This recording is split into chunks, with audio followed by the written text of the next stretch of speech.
Hi everyone, welcome to Dave's Bonsai. On today's episode, it's a glorious Sunday afternoon and I don't have to go to work tomorrow.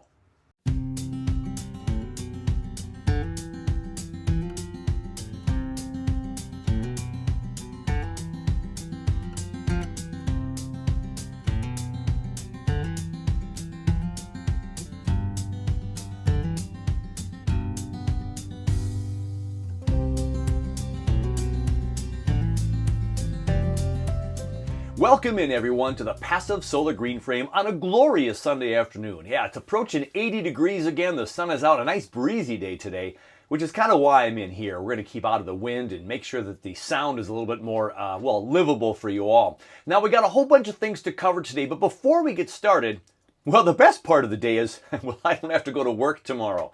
That's right. For those of you that don't know, I'm a teacher by day, and we are out for the summer. So what did I do on my first Sunday before not having to go to work the next day? I did something that was long overdue. I did a little forest bathing. That's right, a little Shinrin-yoku. Now, I didn't videotape my journey this time. I just wanted to go out and see if I could get a couple of snapshots.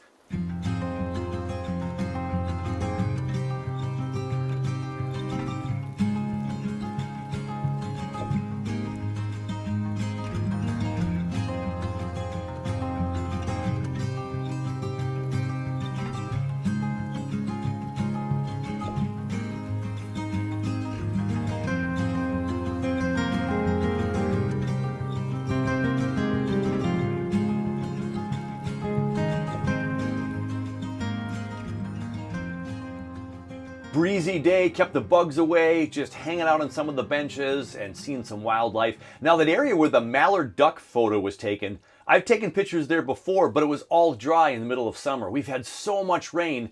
It was like a mini pond, a fabulous place to take a photograph because it was well shaded. And I wanted that duck to get right into the sunshine, and he just barely did for me, but what a great time. Great walk. Little Shinrin-yoku.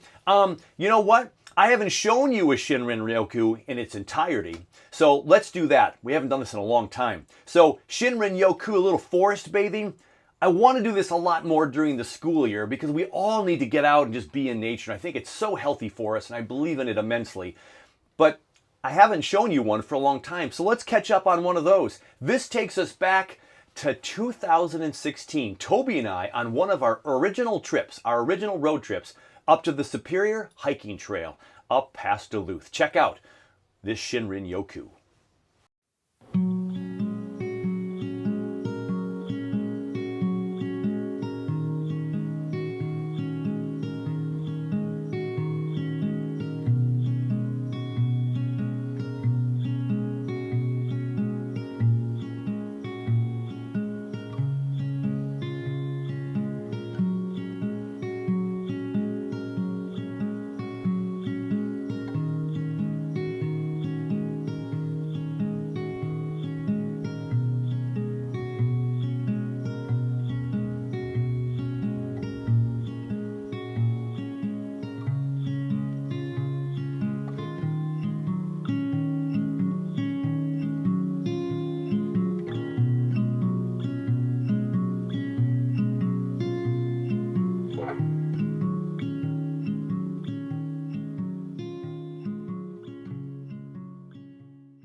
Such fond memories of Toby and my time up in the Superior Hiking Trail. We've had some amazing hikes.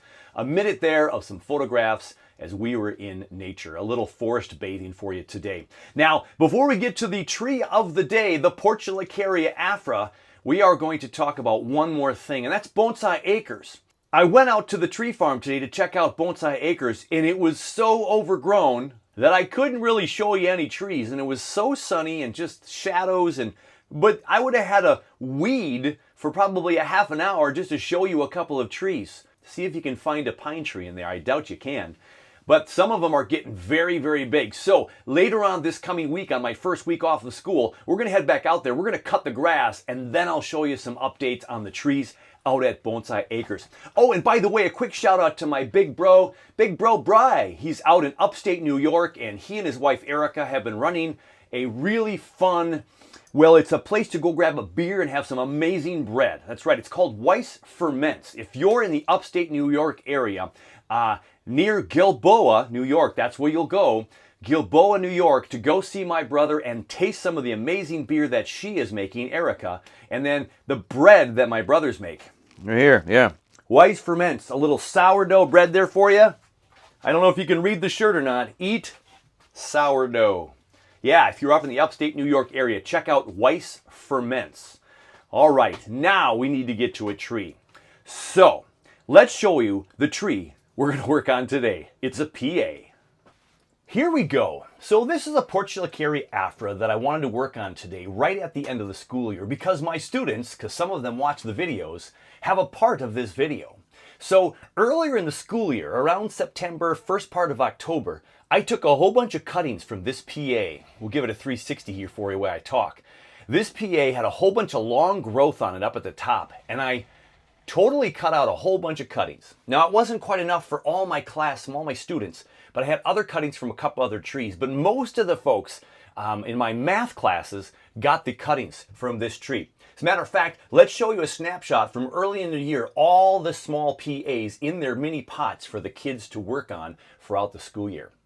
So what we did is we measured the growth of the tree every 2 weeks. We measured the girth of the trunk, we measured the height of the tree, and we measured the width of the canopy. And we took measurements. And by the end of the school year, we made some bar graphs and some line graphs to see the growth and whose tree did better and talked about maybe why. And most of them took them home for the summer. One of my lessons was going to be to talk about how we take care of bonsai and some of the decisions we make with the prunes that we make. And so I thought I would do it here. And for those who are interested back at school, who are now out for the summer as well, maybe they'll watch this video and learn a few more things about the bonsai craft. So it was a blast having the trees at school, and they just kept asking, a couple times a week, hey, Mr. Weiss, should we water our trees today? And so we would have lots of great conversations about the trees. So if you look at this tree and I spin it around, what do you all see as the potential hazard to this tree? We've got this tree that's been probably from a cutting. All my PAs have come from cuttings, about 95% of them. So this one's been around for a while. It's getting kind of thick. And what do you see as the potential problem? So as we talk about trees with everybody, we talk about cutting from 3s to 2s. We talk about taper and reverse taper. So I don't know if you spotted it on here, but as I spin it around, but right here we have a 1 to 3 split still. Now this branch is a tad lower than these two right here. But that is 3 branches, and this is going to start to bulge. I'm surprised it hasn't already. And not every tree in nature is going to make a really ugly bulge here, but this is 3, so we're going to maybe cut it back. But if I cut it back to 2, now we have kind of a slingshot tree. Look at that. Yeah, slingshot. Perfect little slingshot there for us. So what am I going to do? Now the other questionable part of this tree is up here now. So I have the split into 2, but this is kind of a chunky little section right here. So I can maybe, cut this down and make the V a little bit more sharp here. But that's a little bit of a kind of a thick area. And so I probably would want to cut these branches off too and get the internodes not so long before some more branches. Some things to consider. So right here, might not be visible on camera, but one internode, 2, 3, a long one, 4, 5, 6, 7, and then this one. There's 8 internodes in here. If we cut this thing right here to the 3rd or 4th one and let more branches grow there, if this split was down here, it would be a lot better. And then we'd have some taper, from thick to a little bit thinner to a little bit thinner and more compact on the tree. So again, this branch is a little thinner than this branch, but it's getting kind of thick, so we got to cut some of this off and get the energy off of it, or we have to decide what we're going to do to change this tree. How are we going to change the dynamic of this tree? So this would have been a lot of fun to do in class, but we're going to do it today in the comfort of the very now nice and warm PSGF. So as we spin the tree, we had to think of some of our options. What could I do with this tree? We're going to cut one of these 3 branches off. Would you cut off this one? Would you cut off this one? Or would you perhaps cut off this guy? What to do? Now, to get a better look at all that and decide what to cut, perhaps we take it out of the pot today and give it a repot as well, so I can really move the tree around and give it different angles so we can see what it's going to look like. And I might just do that. So if I go ahead and repot this today, I will likely put this in the same pot I probably should put it in a little bit smaller pot if I'm going to cut some of the girth of this tree off, but we're going to see. So we're going to go ahead and repot this. We got a lot of heat in the passive solar green frame. Might have to turn the fan on a little bit so I don't sweat out. And we're going to see where the roots of this guy. Now this has been growing indoors all school year from October until just the end of May under artificial lights and just the school LED lights. So nothing fancy. And we watered them a couple times a week. It would go the weekend without any water. All right. So we're making a mess, trying to get in here and see how we can dig up this tree. All right, let's see if it pops on out of there. Got a little tightness over here. Probably by the drain hole there. There we go. Okay, so the pot is cleaned out. We'll probably use the same pot. No wire in these trees because they're usually not bothered by much of anything inside the house, and of course outside just depends upon the critters. So let's go ahead and let's look at some of this soil here and feather it away and see what our Nabari is looking like and the start of that root structure. Look at all that root growth. So I talked to the kids. When we did the cuttings of these trees, I get about 95% success with my cuttings. And we did have, of the 20 or 30 trees, we had about 3 that did not make it. And we had to give them some subsequent trees that I had at my house for them to keep looking at and taking care of and then take home if they wanted to.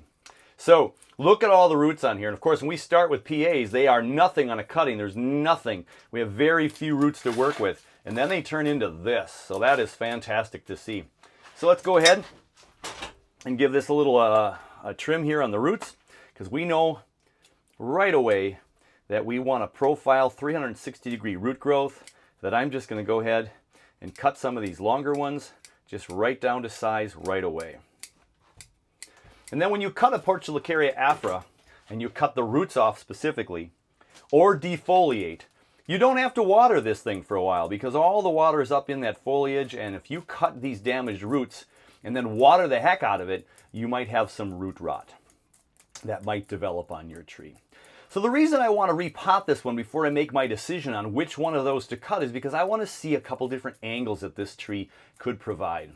So we have some decent 360-degree root flare all the way around. It's pretty flat on the bottom.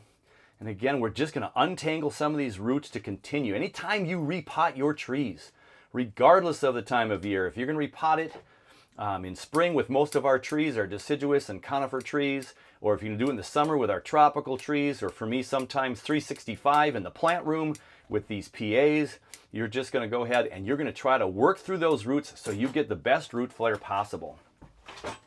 And so you're going to take your chopstick and you're going to peel off these roots and see if we can make them all laying out nice and flat. Now this tree looks like it has more than one root plane. So like this big root's coming way down and wrapped underneath there. This one right there. We got a pretty flat root plane right there, but it's pretty thick still, but that's okay. And we'll look at some of these roots.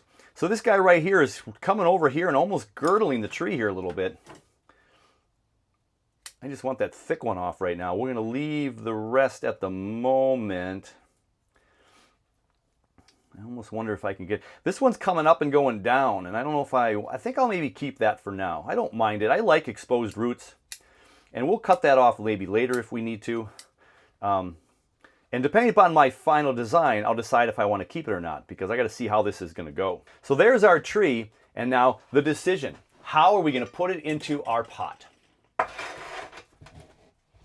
So the tree was basically like this. And again, we've got a branch here, and a branch over here. So how are we going to do this? Now, if I cut off this branch right here, I'm left with that slingshot. I don't like that option. However, what I do like about these options is they're thinner than the trunk. This is pretty thick, and so there's not much taper from here up to here. I don't see the taper in there, but there's taper from here to here, so that kind of works. But maybe we can work with that taper by making some other cuts. Either way, if I take one off and I have two, I'm not going to keep it straight up and down because then it looks like a really ridiculous slingshot, but maybe I can do some leaning somewhere. And then as you see the tree this way, look at this curve here into this thicker branch. I love that curve. This one's not as big, this one's not as big, so here's the curve right there. So I don't know which one you were all picking at home, but we're going to have two cuttings here today, and here's one of them. And there we go. And this can become a new Portulacaria tree, so we'll let that callus over there. We'll let that sit out and callus for a while. And we'll do the same with this guy. So now I have two trees that are already over pencil thick. We'll get those calloused up and we will put that into a different pot. We could even maybe put it in this pot with this tree and let them grow side by side. So there, that tree has taken on an entirely different look. We lost two of its branches. Now for me to put it in the pot here, here's that big bulgy root there. If we lean it this way, we lose some of that root. So then it goes and it hits the soil better. If we have it like this, the root looks like it comes up and down. It looks pretty sloppy. Here, it's going to be more flush with the ground, and I'm okay with the direction now. I'd almost cut it off here and let it keep growing out this way. I'd let the roots grow down this way instead of curving straight down into the pot. So here we go. We have either this way or this way. Now this way we hide that root. I don't know if the root will be exposed at all, so I don't really think it matters.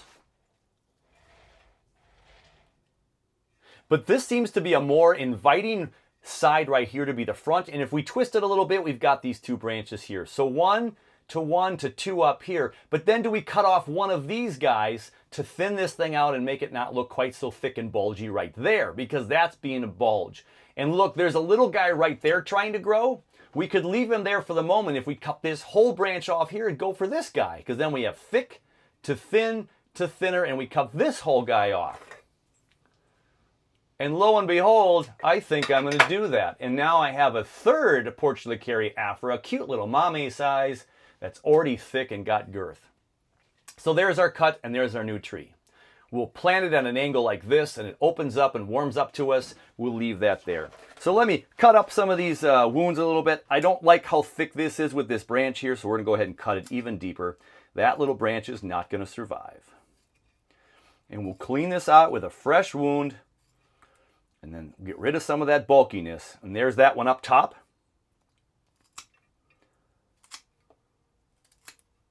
And we carve the one at the bottom.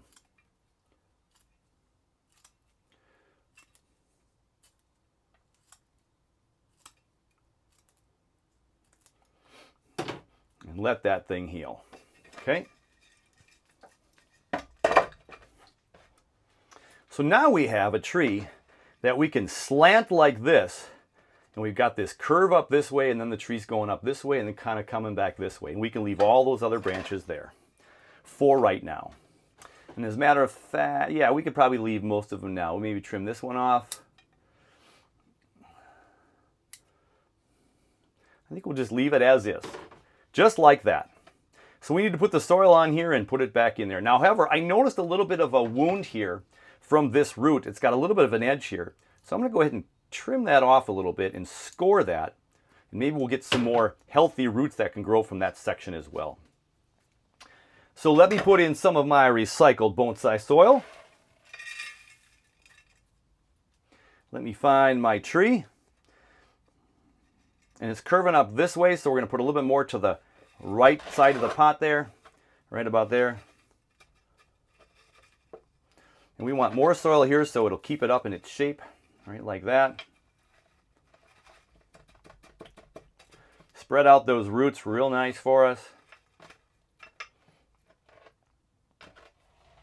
And then put the rest of our soil right back on this tree. And I have just a little bit of fresh soil still in the passive solar green frame from a different planting that we'll go ahead and put that on the top for a nice fresh coat.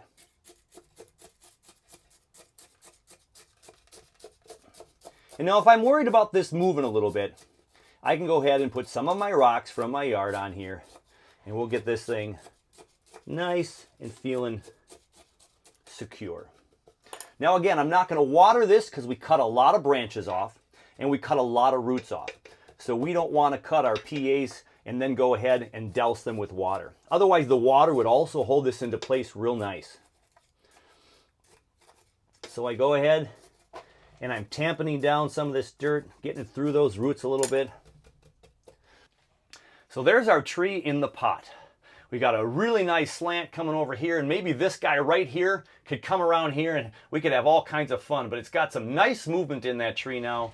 Here is the 360 spin, our wounds right there, the backside. This one might come off too because it's going to make a 3 spot there in the back.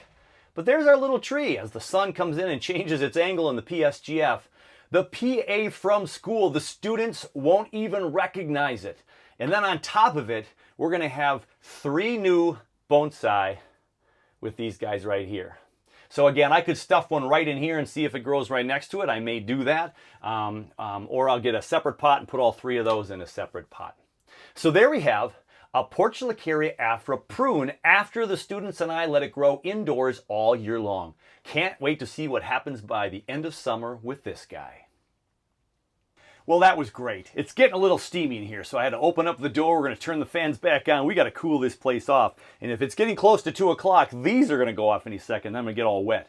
Here is the Portulacaria afra. We're going to put this in its location, and we're going to have a new tree that's going to look completely different than what we shared with the kids earlier in the year. So, a big shout out again to my bro for sending me this wonderful shirt from upstate New York at Weiss Ferments. If you're in upstate New York, check out Weiss Ferments in the Gilboa, New York area. Up there by the Catskills, and you'll get some great bread and some great beer, and just fabulous. And maybe on my road trip this spring, I might be able to share a beer there with some of you. I don't know if that's possible, because I will be going through to see my brother and his wife. Oh, this is fun. And summer is here. Hey, if I get this edited tonight and put it out Sunday night, the 9th of June, on the 10th of June tomorrow, I'm going to be broadcasting live and showing an update of the garden. Just a quick update to see if the YouTubing live is going to work so I can get practice for the road trip. I hope you tune in for that. Otherwise, a PA ready for the bonsai shelf or shelves, wherever I can find space for it. Hey, until the next one, you know what to do. Take care of you, take care of your bonsai, and we'll catch you on the next one.